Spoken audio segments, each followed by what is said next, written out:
Baik, sebelumnya Assalamualaikum warahmatullahi wabarakatuh. Shalom, salam sejahtera untuk kita semua. Perkenalkan, nama saya Irfan Umrama, mahasiswa semester 2 dengan NIM 2267201002, Fakultas Ilmu Sosial dan Ilmu Politik, Prodi Ilmu Politik. Nah, di sini saya akan menjelaskan hasil UTS saya dengan tema pemikiran politik Islam dan konsep berdirinya negara menurut Islam. Pemikiran politik Islam merupakan cabang penting dalam sejarah. Pemikiran Islam yang telah berkembang selama berabad-abad. Pemikiran politik Islam membahas hubungan antara agama Islam dengan urusan-urusan politik, pemerintahan, keadilan sosial, dan tata tertib masyarakat. Sejarah pemikiran politik Islam sangat penting untuk dipahami.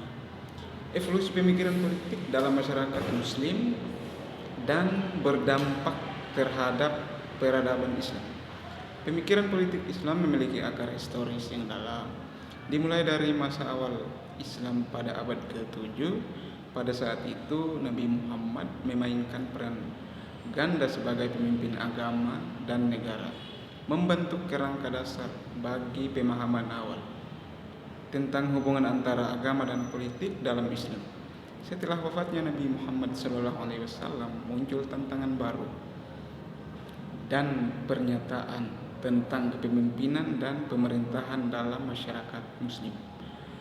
Selama periode kekhalifahan Rasyidin 632 sampai 661 Masehi, yang terdiri dari Abu Bakar, Umar bin Khattab, Utsman bin Affan, dan Ali bin Abi Thalib, berbagai pandangan tentang pemikiran politik Islam muncul.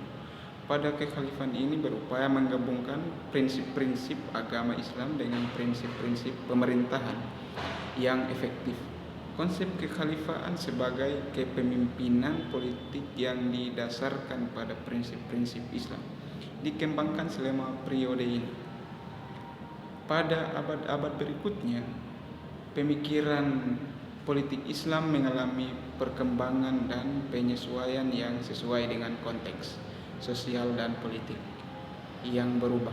Pada abad ke-9 hingga ke-14 muncul berbagai tokoh penting dalam sejarah pemikiran politik Islam seperti Al-Farabi, Ibnu Sina, dan Ibnu Khaldun yang memberikan kontribusi besar dalam memperkaya dan mengembangkan pemikiran politik Islam.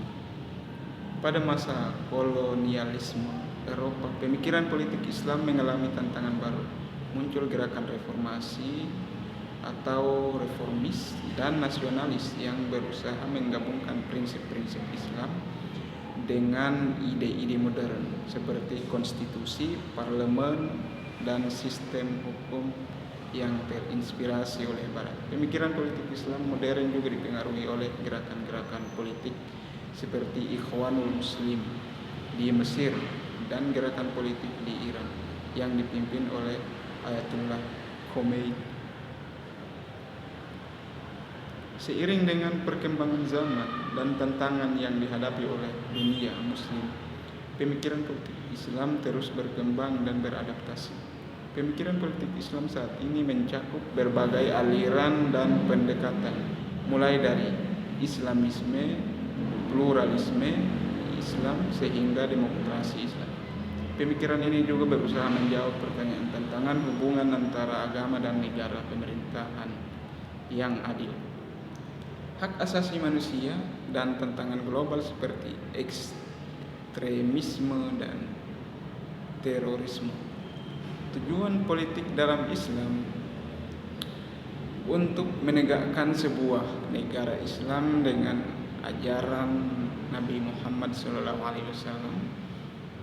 Yang kedua, masyarakat yang adil, keadaan di mana seluruh masyarakat di suatu negara tidak ada yang merasa terintimidasi maupun terpinggirkan dari kehidupan masyarakat luas, serta mendapatkan hak-haknya sebagai salah seorang warga yang mendiami suatu daerah tertentu.